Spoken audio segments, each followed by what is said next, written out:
Aturan-aturan baru yang menurut Anda nggak pas itu apa misalnya tadi? Ya tadi kayak sholat. Terus, Sholat kenapa? Sholat harus? ya dibilang kan belum perang, masa perang, masih Mekah, jadi nggak wajib. Oh, tidak wajib sholat? Iya, kalau buat di bawah ya. Sekarang sih sudah mulai akhirnya, tapi sholat kalau ketika kita lagi ada acara, waktunya azan, masih aja terus acara. Sedangkan saya ikut pengajian tempat lain, break loh, semua diem. Kita sholat dulu, habis selesai makan, balik lagi. Setiap habis ada azan, kita semua dulu berhenti. Ini saya ikutan pengajian tempat lain tuh kayak gitu, ikutan pelatihan dimanapun lagi ikutan, tapi menghormati. Ini kelakunya Islam, tapi kok waktunya sholat tuh terabas, dianggap ini lagi sholat, acara tuh begini, itu sholat. Kalau dihitung berapa tahun berarti kira-kira Anda tergabung dalam ini? 10 tahun ada? Lebih. Tapi masih aktif suami sampai saat ini ya? Masih. Tetap ngumpulin uang untuk NII Iya, wilayah. dia pegang anggota di bawah, bagaimana nelfonin, ngingetin, ayo setoran tanggal segini harus kekumpul. Setoran ini tidak hanya sampai ini yang dibilang, juga ke Al Zaitun juga masuk?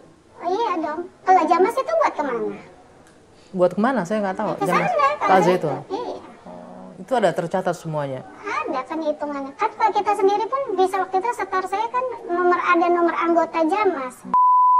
Titik-titik nomor kode saya bisa sebut ke salah satu, misalnya waktu itu boleh sebut nama ya, misalnya ke bank. Oh, ada terdaftar di situ Terdaftar, ya? nanti itu saya kasih ke ini bukti saya udah setornya. Ada, karena tetap suami saya ditarget, suami saya nutupin, saya bilang nggak mau tahu, terserah cari dari mana, saya nggak mau. Kalau kita lihat tadi 2003 masih sangat baru ya tadi itu ya? Oke, baik. Mbak Mawar, terima kasih sekali atas informasinya, atas fakta-fakta yang sudah dibeberkan bagaimana Anda dan keluarga beserta suami yang merupakan anggota NII harus berjibaku mengumpulkan uang ya untuk disetorkan ke NII dan juga ada yang disetorkan untuk yayasan ke Al Zaitun juga. Baik, mudah-mudahan ini bisa membuka juga mata publik dan pemerintah bahwa tadi Anda bilang NII adalah Al Zaitun. Al Zaitun adalah NII, agar ini bisa dibenahi dengan segera mungkin. Dana-dananya itu yang saya juga nggak terima, yang yayasan-yayasan, buat nama yayasan itu, ya namanya orang Indonesia, Pasti suka membantu, iya, dermawan. senang bersedekah, dan dia pakai dengan cara kayak begitu, tapi kenyataannya benar dikasih, tapi hanya sebagian kecil, yang sisanya Buat keperluan yayasan dan yang lain-lain. Ya, Pak Didi, tadi kita sama-sama mendengarkan Gus Naji juga sudah jelas, tapi seperti yang Anda bilang tadi, walaupun sudah jelas ini aliran dananya ke Al Zaitun, dibilang Al Zaitun adalah NII adalah Zaitun, tapi pemerintah nggak bisa ujuk-ujuk untuk menangani itu ya, kesulitannya di sana. Boleh digunakan lagi. Jadi bukan nggak bisa ujuk-ujuk menangani, penanganan pemerintah sudah berjalan sampai saat ini dengan tentunya dengan dua pendekatan, baik soft approach maupun hard approach dengan penegakan hukum sudah berjalan. Soft approach juga sudah dilakukan oleh kementerian-kementerian lembaga yang terkait sudah melakukan itu. Jadi tidak serta-merta dibilang nggak bisa ditangani. Informasi-informasi seperti ini kita perlu untuk menambah penguatan dalam rangka penyelidikan yang dilakukan oleh pemerintah maupun aparat-aparat yang terkait di dalamnya. Sehingga kita percaya, yakin ini bisa diatasi dan ditangani dengan tentunya berbagai macam perspektif dan hal-hal yang menyelesaikan secara smooth akan terjadi. Walaupun tidak untuk Al terjadi Zaitun sendiri ini kan sudah puluhan tahun Pak Didi. Jadi itu yang membuat terkesan kok pemerintah agak sulit nih untuk menangani dalam kasus Al Zaitun. Sebenarnya ya tidak sulit. Kita dalam berproses itu kan harus kita lihat, kita dalami karena ini banyak, ini besar, tidak mungkin langsung segera main tabrak, main tutup, karena ini dampaknya harus kita pertimbangkan sedemikian rupa sehingga kita harus melihat sisi di situnya. Termasuk dampaknya terhadap santri yang masih bersekolah di sana betul. juga ya. Saya mau ke Gus Naji.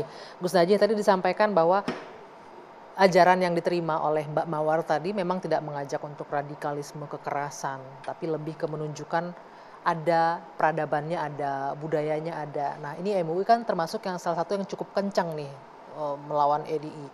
Dengan adanya pengakuan tadi gimana? Artinya terkesan kan, wah nggak ngebahayain kok ini NII? Iya, jadi begini. Saya jawab yang terakhir dulu. NII itu dalam perjuangannya mempunyai beberapa fase.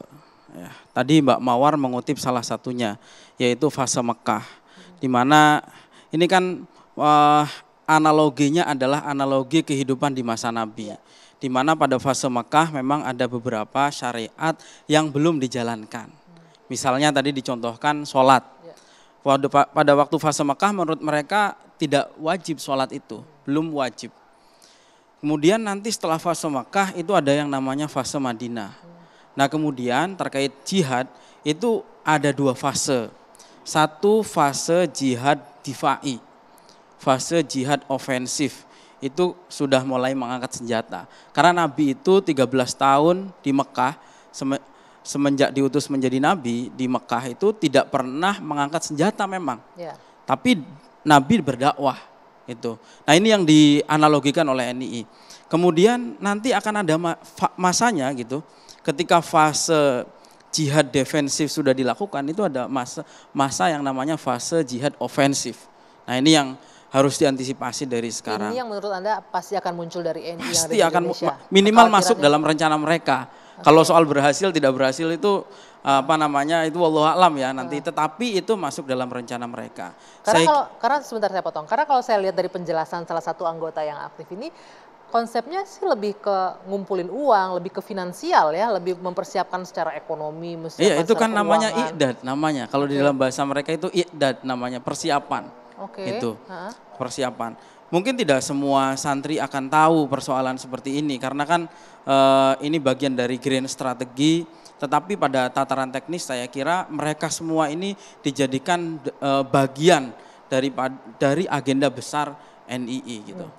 Nah saya kira begini Pak, perlu kita pilah memang dalam hal ini antara Panji Gumilang sebagai perorangan, kemudian Al-Zaitun dan NII. Panji Gumilang sudah ditangani saat ini oleh pemerintah dan kita harus menghormati proses hukum itu. Meskipun saya kira memang sangat disayangkan bahwa penanganan Panji Gumilang ini sangat lambat sekali itu. Karena Panji Gumilang ini kan anggota NII senior, usianya sudah 78 tahun saat ini. Dan saya kira tidak boleh ada orang yang berada di atas hukum. Pelaporan terhadap Panji Gumilang itu sudah tidak terhitung banyaknya.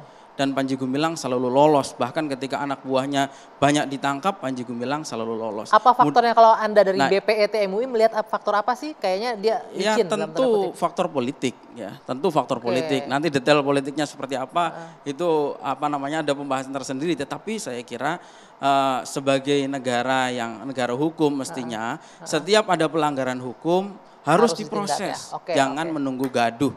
Sementara sekarang pemerintah ini kalau ada kegaduhan baru ditangani. Padahal persoalan ini kan sudah puluhan tahun. Lalu kemudian ada Al-Zaitun. Saya kira Al-Zaitun sendiri sudah 30 tahun. Ya. Kalau dihitung dari berdirinya kan 92. Kemudian meskipun diresmikan oleh Pak Habibie tahun 96. Itu. Oke, tahan dulu. Nanti kita harus jeda dulu nih. Kita akan kembali lanjutkan diskusi ini. Tapi kita jeda dulu sejenak. 2 sisi kembali untuk Anda.